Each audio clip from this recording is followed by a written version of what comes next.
The morning was calm, but inside him, everything felt chaotic.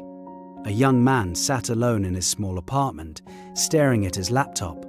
Tomorrow, he had something important: an exam, a presentation, an interview, something that could change everything. He imagined every possible disaster, stumbling over his words, forgetting what he practiced, embarrassing himself in front of everyone.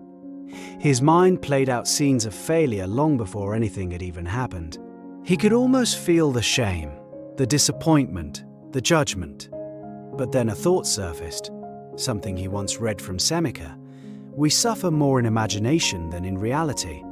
He realized he wasn't just worried about tomorrow, he was battling the stories his mind created today. He couldn't control the outcome, but he could control how he prepared, how he breathed, how he grounded himself in the present moment. The fear didn't disappear, but it softened. For the first time all day, he felt a sense of clarity. As night fell, he lay down and finally let himself rest, because he understood something important. Most of the suffering he felt wasn't real. It was imagined. Tomorrow would bring its own challenges, but he would face those, not the ones his mind invented.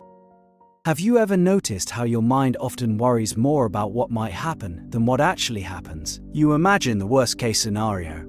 Maybe it's a mistake at work, an argument with a friend, or a social embarrassment, and you feel the anxiety long before anything has even occurred.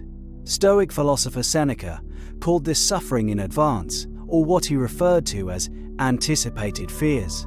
Seneca wrote that it is not events themselves that disturb us, but our judgments and expectations about them. We create in our minds problems that may never come. We practice fear, rehearsal after rehearsal, and convince ourselves that the worst is inevitable. And in doing so, we suffer more in imagination than we ever will in reality. Imagine you have a presentation tomorrow. Tonight, your mind replays every possible way it could go wrong. You'll forget your lines. People will judge you. You'll embarrass yourself. You feel tense, your stomach churns, maybe you even lie awake at night. But when tomorrow comes, most likely, you'll speak, people will listen, and the presentation won't be nearly as catastrophic as your mind imagined. Seneca reminds us, the suffering you felt in anticipation was largely unnecessary. All think of social anxiety. You imagine awkward interactions, ridicule, or rejection.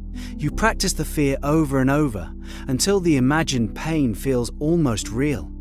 But in reality, most interactions are neutral or even pleasant. The mind often exaggerates risks and paints them with the darkest colors. The Stoics encourage us to distinguish between what is within our control and what is not. You cannot control how others will act, the outcome of events, or even the full course of life. What you can control is your judgment, your preparation, and your response. By focusing on what is within your control, you prevent your imagination from building unnecessary suffering. Seneca even advises Premeditatio malorum, the practice of imagining difficulties, but not to feed fear, rather to prepare yourself calmly to face them, so you are ready without panicking. At first, it might sound counterintuitive. Why would you imagine problems deliberately? The purpose is not to fuel anxiety or obsess over disasters. Instead, it is a mental rehearsal designed to prepare you calmly for challenges so that when they do arise, you are not caught off guard. Think of it like a warrior walking through the battlefield in his mind before stepping onto it. He imagines obstacles, enemy attacks, and difficult terrain, not to panic, but to anticipate what could happen and to strengthen his response. By confronting these possibilities in thought, he conditions himself to remain composed and decisive when reality arrives. In daily life, Premeditatio malorum works the same way. You might imagine a tough conversation, a presentation, or a financial setback. Not to dwell on fear, but to explore how you could respond wisely without being overwhelmed. The goal is clarity, not torment. By practicing this Stoic exercise, you reduce the power of imagined fears, because when the unexpected happens, you are already mentally ready to face it with calm and reason. We all know the feeling, lying awake at night, your mind racing through every possible problem that might happen tomorrow. You imagine failing a project, embarrassing yourself in a conversation, or making a mistake that everyone will notice. That anxiety, that suffering, is mostly happening in your imagination. And according to Seneca, it doesn't have to control you. The Stoics teach us that we can take practical steps to reduce this unnecessary suffering by distinguishing between what is within our control and what is not. The first step is awareness. Notice when your mind is rehearsing disasters that haven't occurred. Ask yourself, is this happening right now, or am I imagining it? This simple question immediately separates reality from speculation and reminds you that the suffering is largely self-created.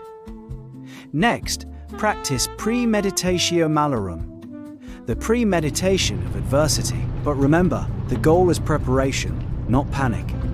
Visualize challenges calmly and think through how you would respond. If you imagine a difficult conversation with a colleague, picture yourself staying composed, listening carefully, and responding wisely. If you imagine a presentation going wrong, think about how you could recover gracefully. By rehearsing mentally, you reduce surprise and build confidence so real-life obstacles feel less intimidating. Then, focus only on what is within your control. You cannot control what others think, unexpected events, or the outcome of every situation. You can control your preparation, your mindset, and your actions. Channel your energy there and release the rest. This is the essence of Stoic freedom, to act without being paralyzed by imagined fears. Finally, bring yourself back to the present moment. Anxiety is almost always about the future. When you notice it, pause, take a deep breath. Observe what is actually happening right now. Grounding yourself in reality keeps your mind from wandering into unnecessary suffering. So what have we learned from the young warrior and Seneca's teachings? Most of the suffering we feel is not caused by reality itself, but by the stories our minds tell us about the future. We imagine disasters, rehearse failures, and build mountains out of molehills. Yet, when life actually arrives, it is rarely as harsh as our imagination predicted. The lesson is simple but powerful. Focus on what you can control, your actions, your mindset, your response. Prepare for challenges calmly. Notice when fear is only in your mind, and return to the present moment. By doing this, you stop suffering in advance and face life with clarity and courage. Remember the warrior. The battle he feared most was not on the field, but in his mind. And when he let go of imagined fear, he found peace. If we follow the same path, we too can step into life's uncertainties with calm, strength, and freedom from unnecessary suffering.